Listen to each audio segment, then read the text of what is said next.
Shalom, selamat pagi Bapak Ibu Saudara-saudara terkasih. Hari ini hari Jumat tanggal 31 Oktober tahun 2025. Kita akan mendengarkan renungan kita saat ini. Kita bernyanyi.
Kita berdoa.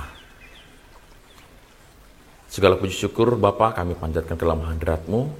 Terima kasih atas nafas kehidupan yang kami boleh nikmati pada hari ini. Tuhan, sebelum kami melaksanakan setiap aktivitas kami hendak mendengarkan firman-Mu. Mari Engkau berkati kami, agar kami dapat boleh mendengarkan firman-Mu dengan baik dan mengaplikasikannya dalam kehidupan kami sehari-hari. Berfirmanlah Engkau Tuhan, kami hendak mendengarkannya. Amin.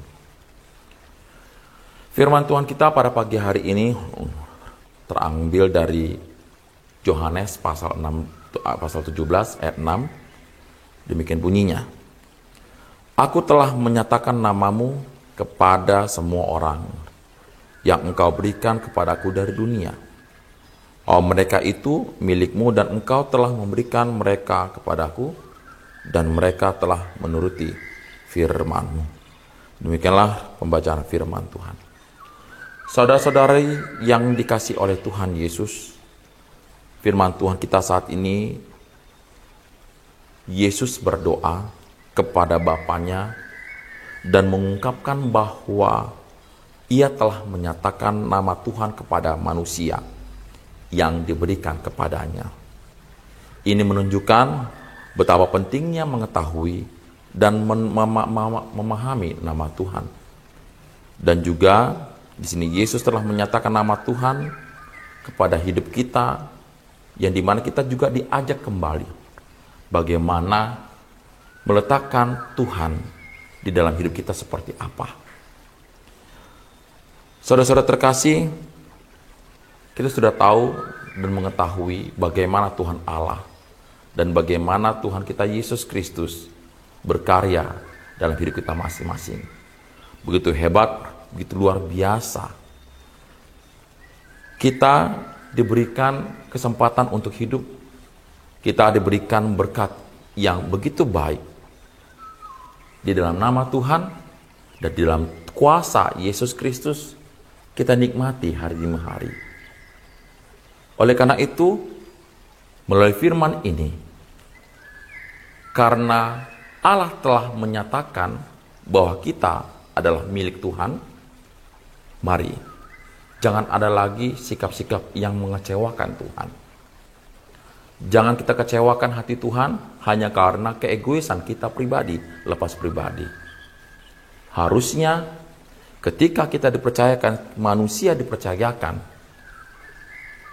di dalam tangan Tuhan, maka kita jaga kepercayaan tersebut. Untuk menjaga kepercayaan memang susah-susah gampang. Karena memang tengah-tengah dunia ini ada ungkapan bahwa Atau ada beberapa orang mengatakan, sekali kepercayaan yang saya berikan itu dirusak, saya tidak akan bisa mempercayai dia kembali. Itu adalah ungkapan-ungkapan manusia atau orang-orang yang ada sekitar kita terkadang. Memang itu hal benar, bahwa kepercayaan itu adalah sesuatu hal yang mahal. Karena dengan adanya kepercayaan, maka terbangunlah suatu hubungan yang baik, maka segala sesuatu yang kita inginkan, yang kita butuhkan dapat terwujud. Karena dengan adanya kepercayaan. Allah sudah mempercayakan manusia ke dalam tangan anaknya, Tuhan kita Yesus Kristus. Dan Yesus Kristus juga melaksanakan karyanya untuk menjaga, melindungi, merawat, memberkati manusia.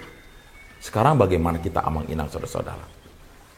Apakah kita merusak kepercayaan itu hanya karena keinginan-keinginan daging, ego kita yang kita pertahankan? Jangan kita rusak. Oleh karena itu saudara-saudara terkasih, kenali Tuhan lebih dalam. Di sini kita harus berusaha untuk mengenal Tuhan lebih dalam dan memahami sifat karakter dan rencananya. Sifat karakter dan rencananya. Sifat karakter Allah adalah mengasihi, memaafkan. Rencananya adalah untuk membawa manusia ke dalam hidup yang lebih baik lagi, yaitu ke rumah Bapa di surga. Rencananya memberikan apa yang kita butuhkan secara kerohanian kita, secara iman kita. Sekarang, kembali bagaimana kita? Kita sudah tahu bagaimana dan siapa Yesus. Jadi tidak ada lagi keraguan seharusnya. Hidup sebagai milik Tuhan, di sini kita harus hidup sebagai milik Tuhan dan mengakui bahwa kita adalah kepunyaannya. Pengakuan itu sangat berarti. Dengan ada pengakuan, maka ada kesadaran untuk menjaga hubungan yang baik. Ada kesadaran untuk menjaga kepercayaan yang Tuhan berikan kepada kita. Oleh karena itu, saudara-saudara terkasih, taatilah firman Tuhan dan hiduplah sesuai dengan kehendak-Nya. Ya, memang susah-susah gampang untuk tetap menaati firman, tetapi bukan berarti tidak bisa. Karena kita adalah milik Tuhan, kita adalah anak-anaknya. Kita berada dalam kuasa tangan-Nya. Jadi, kenapa harus takut? Kenapa harus dilema? Kenapa harus berpikir lagi? Kenapa harus ragu lagi kepada Tuhan? Tuhan pasti akan menyanggupkan, memampukan kita untuk melewati hari-hari kita. Sekarang, yang Tuhan inginkan adalah percayakan dirimu untuk Tuhan pakai, percayakan dirimu untuk Tuhan langkahkan dimanapun kita berada, percayakan diri kita kepada Tuhan bahwa segala sesuatu yang rumit pasti semua akan bisa kita lalui bersama dengan Tuhan. Jadi mari saudara-saudara terkasih, Bapak Ibu, kita berusaha untuk mengenal Tuhan dengan lebih dalam dan selalu kita turuti apa yang menjadi pengajarannya yang sudah kita dengar dan sudah kita terima hingga pada saat ini. Amin. Kita berdoa. Terima kasih Bapa, kami kembali mengucap syukur padamu atas hari yang indah ini. Engkau menyatakan cinta kasih-Mu Tuhan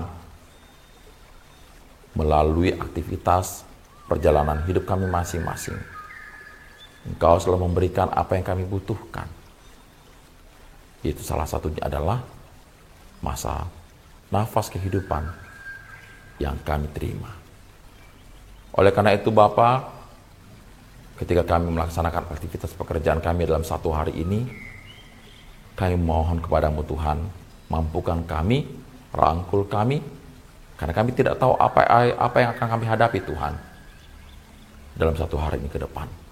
Tapi kami percaya Tuhan pasti selalu mendampingi setiap langkah, setiap kami berkata-kata, setiap kami melihat, mendengar, dan berpikir, biarlah semua itu seturut dengan kehendak-Mu saja.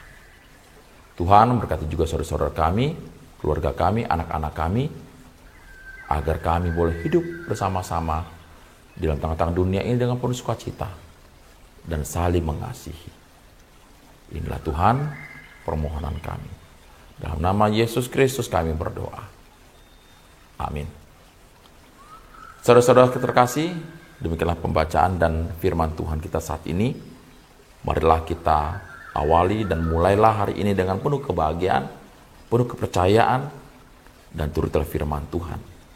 Dan jangan lupa, selalulah awali hari ini dengan ucapan syukur dan senyuman. Horas.